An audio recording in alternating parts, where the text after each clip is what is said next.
Hi, Nikki Hinkle here. So last week I talked to y'all a little bit about shame, scarcity, and vulnerability, and all of the stuff I have learned from Brene Brown in her writings. And since then, I had thought a lot more and more about the topic of foreboding joy, and I touched on it just a little bit in that video. And I wanted to kind of delve in deeper on the thought of foreboding joy and positive affirmations to help build our businesses, and how sometimes there's some groundwork we need to do before we're ready for those positive affirmations. So it's something, positive affirmations are something that we hear a lot about, and just being positive on the boards and keeping a positive mindset, and how mindset can be very important on our businesses. And you know, it's so funny because it's something that has always kind of bothered me a little bit, but at the same time, it's something I practiced. So I couldn't really pinpoint why it bothered me, because I'm naturally a very optimistic person. I used to joke that I thought the cup was overflowing, not just half full. And I've always thought, I'm a very strong believer. When I draw my line in the sand, I believe it's going to happen. Like, I have a very positive mindset until the very end. Like, if I'm going for a rank, I believe it's going to happen all the way to the very end. So the reason why it never set well with me, I never really could figure out why. Like, why is this unsettling? There's something about it that I can't put my finger on. And last week I kind of had an aha moment of what that is. And I kind of wanted to talk to y'all a little bit more about that today. So hopefully y'all can follow me here in my scattered thoughts. So foreboding joy, Brene says, joy is one of the most terrifying of all emotions. The most terrifying. And that's kind of interesting to think about. And I just want you to picture yourself. If you were a parent, think about when you had your baby, and you might have a new baby right now, but when you had your baby, and you had your baby all wrapped up, and they were in the crib or in, you know, wherever they slept at, and you were off doing something, and you came back to check on them, and there they were asleep. There's nothing more precious than that sleeping baby. And can you remember how you felt when you just looked over your baby and you're looking at them in their bed? That feeling of intense joy and love for that child. Like, it's one of the most intense feelings. And what was your next thought after you experienced that intense joy and love? It's fear. You picture something happening to your baby. Very common thought is that instant foreboding joy, because it's so intense. Your very next reaction is to be petrified that you're going to lose that because you love it so darn much. And this is the experience of foreboding joy. Very common experience, because it is scary. It's scary to feel that level of joy. It's terrifying. And the more joy you allow yourself to feel, the more you have to lose. And so this is why the idea of joy being the most terrifying emotion makes so much sense. So what we're looking for is the people who you have, the people that we see as very optimistic, and some people, you know, we call very pessimistic. And you may even name yourself one thing. You may even think, I'm a pessimistic person by nature, or I'm an optimistic person by nature. But really, it goes a little bit deeper than that. So Brene is a qualitative researcher, and in all of her studies of joy, she has found every person that experiences joy practices gratitude. Well, she always just thought joy came first, and then they practiced gratitude because they had all this joy, so they had something to be grateful for.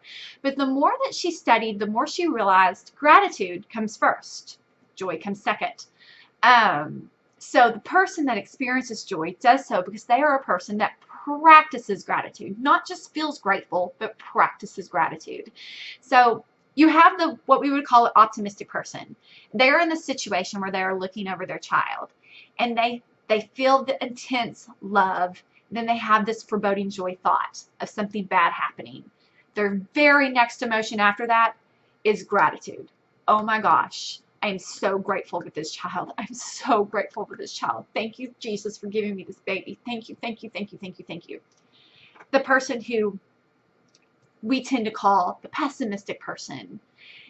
They feel this intense love and joy. They had the foreboding moment, and then they almost mourn what they just thought of. It's almost like they're mourning that loss that hasn't really even happened. They may even cry or experience such intense emotions, and they dwell on that. They kind of sit there. They can't snap back out of it. And that is the more the issue of the foreboding joy that she's talking about when she says it, not the passing thought, because the passing thought is very, very human nature. We all experience it at some point or other. When we lose our tolerance for vulnerability, it's when joy becomes foreboding. So, is this person that we have deemed pessimistic, or are you the person that you think are pessimistic? Is it really pessimism, or have you lost your ability to be vulnerable because of fear?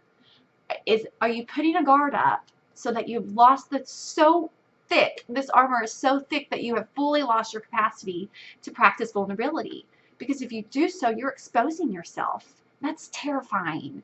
So, while I hugely believe that for the person who practices gratitude and allows them to feel joy regularly, positive affirmations will work for that person fantastically. But the person who fears vulnerability, it's not that they're ungrateful. It's not that either the mom that is not practicing gratitude in that situation is not less grateful for that child as the mom who is practicing it. They're just not practicing it in that moment. That's not that's not where they're letting their mind go to. So this person that fears the vulnerability, hearing those positive affirmations may actually trigger more foreboding joy. Because if you think of joy, then you think bad, and you're hearing these positive affirmations and you're thinking mindset, and you keep trying to drill this into you, but it's not working because you keep thinking, as soon as I think I'm going to go gold, what if I miss it? I'm going to go gold. What if I miss it? What if I'm saying I'm going gold? I'm going to put it out there. Oh, now everyone's going to know. If that's your thoughts after every time you're doing it, we need to figure out why you're afraid to practice vulnerability.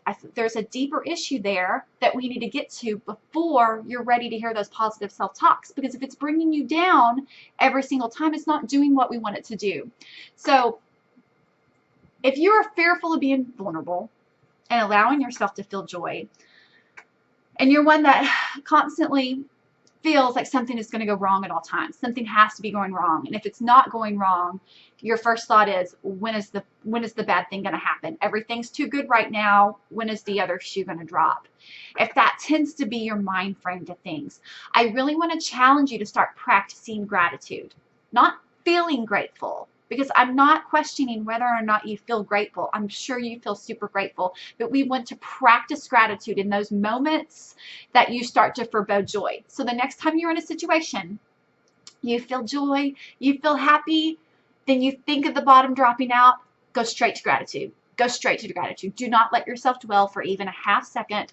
The next thing I want you to do, and in the beginning, it's going to be hard. It's going to be something that takes practice. So you might want to start a gratitude journal. It might want to be something every day at, first thing in the morning, you wake up, you write down 3 things you're grateful for that day. But practice gratitude. And the more that you practice gratitude, the more that feeling those emotions feel safe. The more you're going to let yourself experience joy, the more you're going to allow yourself to be vulnerable, the more optimism and positive talk is going to feel natural.